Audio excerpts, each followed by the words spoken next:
안녕하세요. 정선비 정한울입니다.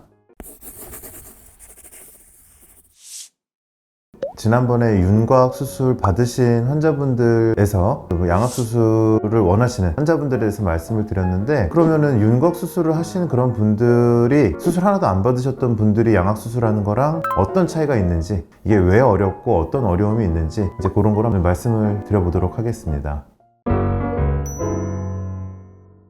일단 윤곽 수술 후에 양악 수술에 가장 이제 좀 어렵게 하는 요소가요, 우리 이제 그 뼈라는 거 자체가 이제 우리 몸에서 어떤 역할을 하는지부터 보시면은, 당연히 어떤 힘을 받고 힘을 버텨주는 이런 우리 얼굴 구조를 유지시켜주는 이런 역할을 하는데, 또 중요한 역할이 그 안쪽에 있는 중요 구조물들을 좀 보호하는 그런 역할도 당연히 있습니다. 얼굴 턱뼈 안에 있는 중요한 구조물들은 치아, 신경, 혈관 이런 것들이 있겠죠. 특히 신경 이런 것들은 다치게 되면 우리 감각에 대한 부분들이 좀 떨어지거나 이럴 수도 있고, 치아야 말할 것도 없죠. 다치게 되면 안 되는 거니까. 그래서 뼈가 치아 신경들을 덮고서 이제 보호하는 역할이 우리 턱뼈의 역할 중에 하나인 건데, 윤곽 수술이라고 하는 수술은 윤곽 수술로 이런 볼륨들을 주로 이제 줄이고 이런 경우가 대부분이다 보니까 이런 치아 신경 이런 것들이 안 다치는 선에서 정말 잘하시는 분들 보면은 예술적으로도 막 하세요. 문제는 이제 양악 수술은요, 아까 윤곽은 이 뼈를 어쨌든 안 다치는 부분을 이렇게 바깥쪽을 이렇게 다듬어서 볼륨감을 줄이는 거라면, 양악 수술은 이 뼈를 달걀 껍질 깨는 것처럼 이렇게 쪼갭니다. 안쪽에 안 다치게끔 쪼갤 수 있다. 만약에 이제 그렇다고 했을 때, 달걀 껍질이 좀 두껍고 튼튼하면, 이렇게 두꺼우면 두꺼울수록 안의 내용물 좀 안 다치게 조심히 우리가 좀 할 수가 있는 부분들이 있는데, 만약에 이 달걀 껍질이 엄청 얇다, 달걀 껍질을 조심히 쪼개야 된다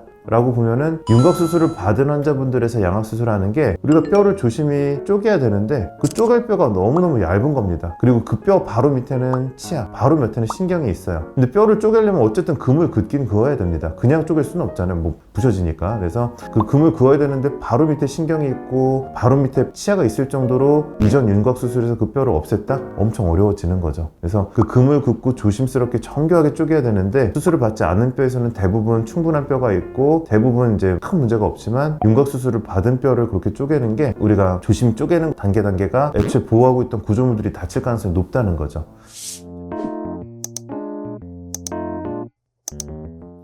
그래서 이제 방금 말씀드렸던 하악 수술을 이제 모형으로 보시면은, 양악 수술 SSR라고 하는 테크닉은 이런 식으로 뼈를 어슷썰기처럼 이렇게 쪼개게 됩니다. 이 파란색 뼈, 이 껍질이 애초에 얇아버리면 이렇게 쪼개기가 어렵다는 거죠. 이런 식으로 우리가 정교하게 원하는 대로 쪼개야 되거든요. 그래서 결국은 뼈가 두툼하면 원하는 대로 쪼개는데 좀 더 유용하고 원칙적으로 할 수가 있는데, 이게 얇아질수록 원하는 대로 부러지지 않을 수도 있고 내용물이 다칠 수도 있고, 이제 이런 변수가 워낙 많다 보니까 윤곽 수술 후에 양악 수술은 난이도가 분명히 높아집니다.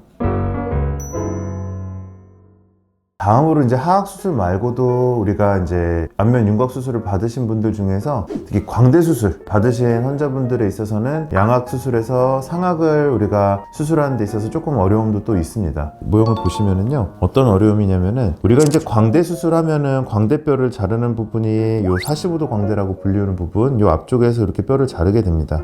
그 이제 하방부를 보시면, 이제 하방부가 우리 위턱 수술, 상악 수술할 때 하는 부분이랑 이제 인접해 있는 부분에 닿게 돼요. 즉 광대 수술과 상악 수술은 굉장히 인접해 있는 어떤 뼈들의 위치를 바꾸는 거다 보니까, 뼈를 자르고 붙이는 데 있어서 여기 보이시는 것처럼 금속 나사들이 이렇게 겹칠 정도로 정교하게 해야 이렇게 같이 진행이 되는데, 이제 간혹 이제 그 광대 수술을 이제 하시는 분들께서 밑에 부분에 이제 어떤 좀 결손부를 좀 남기시는 그런 테크닉을 쓰시는 분들이 꽤 있어요. 광대 수술 받았다고 하시는 분들 이제 양악 수술 하려고 보면은, 광대 수술은 잘 돼 있는데 광대 수술 밑에 여기 이제 부득이하게 특정 테크닉은 여기가 공간이 생길 수밖에 없거든요. 근데 공간이 생기면은 어떻게 되느냐, 사실 대부분은 큰 문제는 없습니다. 문제는 이제 이런 광대 수술을 이런 식으로 받으셨던 분들에 있어서 양악 수술을 한다고 했을 때 어떤 문제가 있냐면, 이 광대 수술 밑에 뼈가 이렇게 뻥 뚫려 있는 분들이 많은데, 양악 수술에서 상악 수술을 하려면 이 뼈들에다가 우리가 고정을 해야 되거든요. 이 뼈들을 또 조정을 해야 되고, 근데 여기가 뻥 뚫려 있게 되면 우리가 수술하고 이렇게 금속판으로 연결을 해서 뼈랑 뼈를 붙여야 되는데 붙일 데가 없습니다. 그래서 없으면 그 앞쪽 뼈나 어딘가를 해야 되는데, 사실 우리가 양악 수술할 때 이 금속판을 아무데나 대는 게 아니고 원칙적으로 정해진 데들이 있어요. 그 뼈가 튼튼한 부위들이 있습니다. 그래서 거길 대야 되는데, 이 광대 수술 받으신 분들은 우리가 뼈를 붙이는 데 있어서 조금 난이도가 좀 높아집니다. 요령껏 이제 여러 가지로 다양한 다른 종류의 금속판을 쓴다든지 특수하게 한다든지 이렇게 해서 고정을 하지 않으면은 위턱뼈가 고정이 안 돼서 움직일 수도 있거든요. 그래서 광대 수술을 한 그런 분들의 상악 수술할 때 이제 좀 어려운 점이라고 할 수가 있습니다.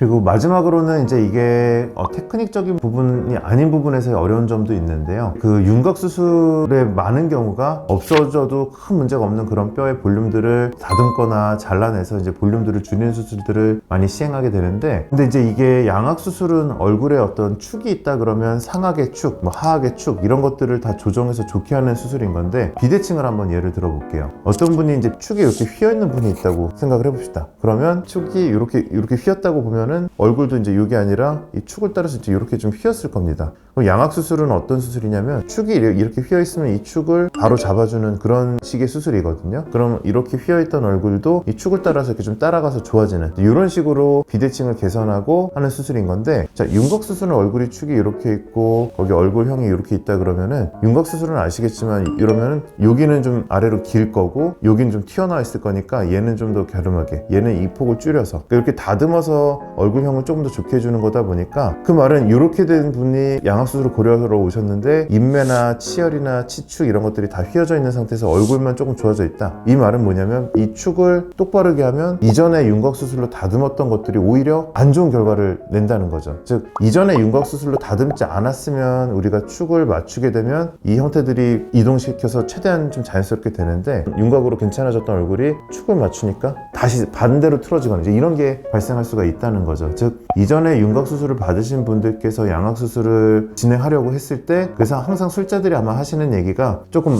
불만족스러울 수 있다, 혹은 뭐 한계가 있다, 이런 얘기들을 항상 드리게 됩니다. 그 이유가 아까 말씀드렸듯이 너무 많이 충분히 다듬었다, 더 다듬을 수도 없다. 그러면 이제 축을 맞췄을 때 있는 조금의 비대칭 이런 것들은 좀 어쩔 수 없다는 거죠. 좀 이해하기가 어려우실 수 있는데, 결론은 그래서 이제 이게 윤곽 수술을 받으신 분들에 있어서 우리가 써야 되는 뼈라고 하는 재료를, 양악 수술은 그 축들을 바꾸고 그 다음에 어떤 변화를 주는 수술이기 때문에 재료가 많을수록 여러 가지를 계획할 수 있는 수술인 건데, 윤곽 수술에서 이 재료들을 대부분 우리 볼륨을 줄이길 원하시니까 재료들을 좀 많이 없앤 상태에서 양악 수술을 하려고 보면은 그게 이제 비대칭에 조금 제한이 될 수도 있고 원하는 미적인 결과나 이런 부분에 조금 제한이 될 수가 있다는 점이 윤곽 수술 받은 분들 양악 수술 진행할 때 또 어려운 점이라고 할 수 있겠습니다.